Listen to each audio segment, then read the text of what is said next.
Oscar-winning director Bong Joon-ho announced that he was making an adaptation of a sci-fi novel with a very interesting premise.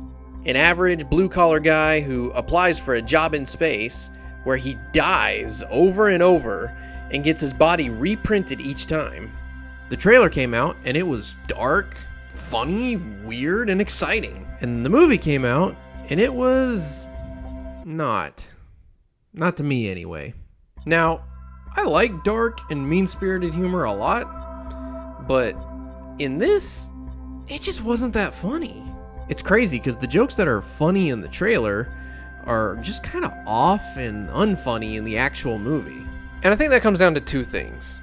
One is that the dark mean-spiritedness is kind of overdone to the point where it's more just unpleasant to watch, and that ends up making it kind of hard to laugh at.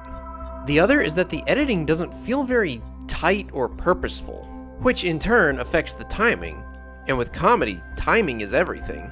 And this editing problem is apparent in every aspect of the film. Scenes tend to drag on so slow, and they don't seem to have the weight that they think they do. Another factor to that, though, is the lack of background music in a lot of scenes. I know that might make me sound like a bit of a dummy that needs music to tell me how to feel during a movie, but if the writing and pacing carried it better, I might feel different. Another problem I had is that the premise lends itself well to interesting themes like the value of life and deeper philosophies like that, but it seems way more interested in making commentary on things like politicians. But it's not even doing anything new or really that meaningful with that. It's just kind of saying, they are dumb and selfish. Wow, I've never heard anyone say that before.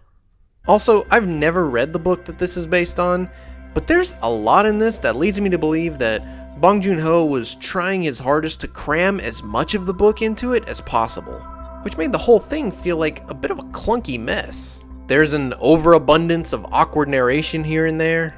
There are little storylines that either feel like setup with no payoff or payoff with no setup.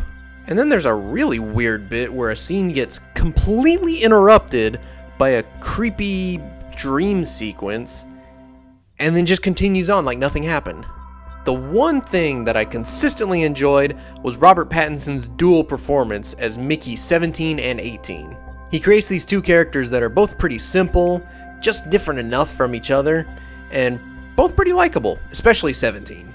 And on top of that, he throws in this great, endearing voice for them. Even on my 17th go-around, I hate dying. I love when Robert Pattinson does voices. He should do more voice acting.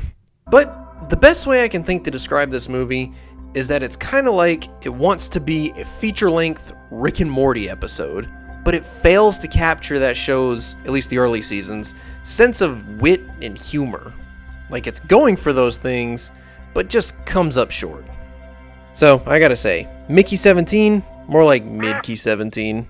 It went for a lot, but not much of it landed for me.